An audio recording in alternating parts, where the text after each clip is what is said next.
Voilà, quand on arrive à ce niveau, on devient capable de, d'admettre en son fort intérieur que la séparation n'existe pas. C'est une réelle libération pour nous adultes et aussi pour notre enfant intérieur.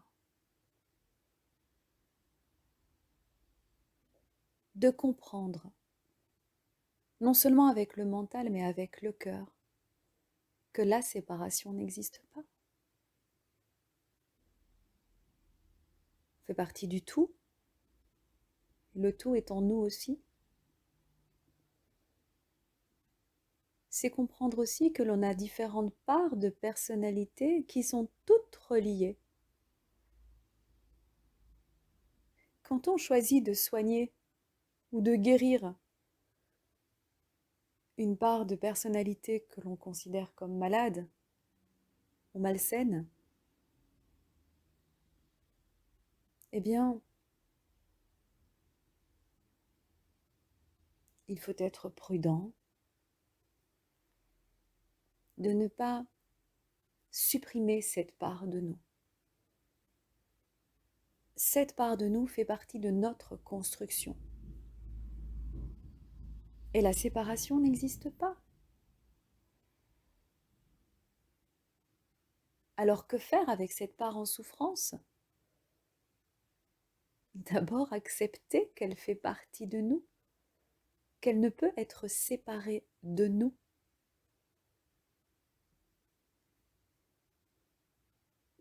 On est un peu plus dans le mental, hein, je m'en rends bien compte, mais on va faire un exercice après pour lâcher le mental et, euh, et intégrer cette notion. Euh,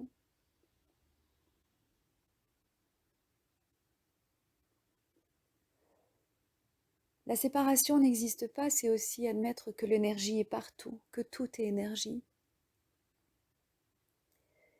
que les liens sont invisibles à l'œil nu, enfin certains liens, je parle de liens énergétiques justement, et,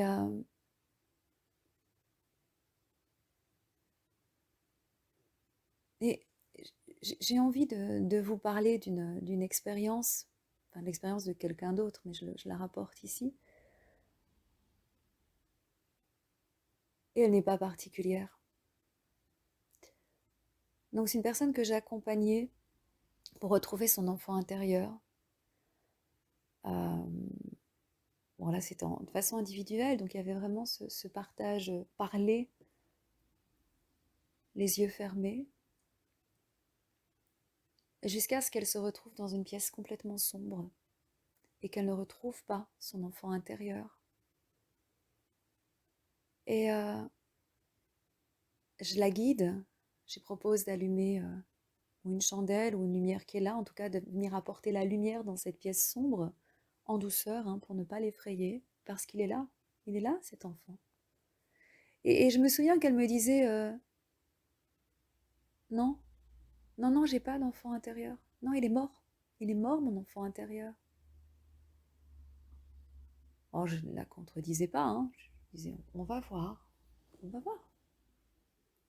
De toute façon, même s'il est mort, la séparation n'existe pas, donc tu vas retrouver son énergie quelque part.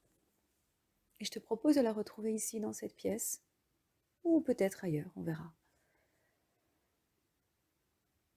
Et une fois qu'elle a entendu la phrase la séparation n'existe pas et tu vas retrouver son énergie, alors je sais, hein, tout se passe mentalement, hein, dans l'inconscient, hein, eh bien, ça a facilité les choses.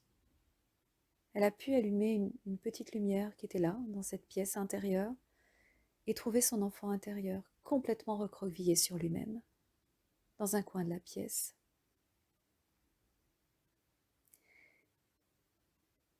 Et, et je vous partage ça parce qu'elle me l'a partagé après.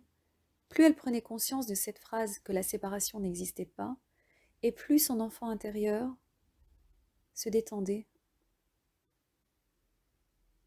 Et tout doucement, son corps s'assouplissait jusqu'à ce qu'il lève le regard vers elle et, et qu'il puisse se reconnecter. ensemble. Enfin voilà, j'aime bien cette histoire. Il y en a d'autres, hein. Mais vous voyez, même dans cette expérience individuelle, eh bien, cette phrase a tout son sens. Et pour revenir justement à ce que j'ai pu partager à un moment donné lors de ce stage, eh bien,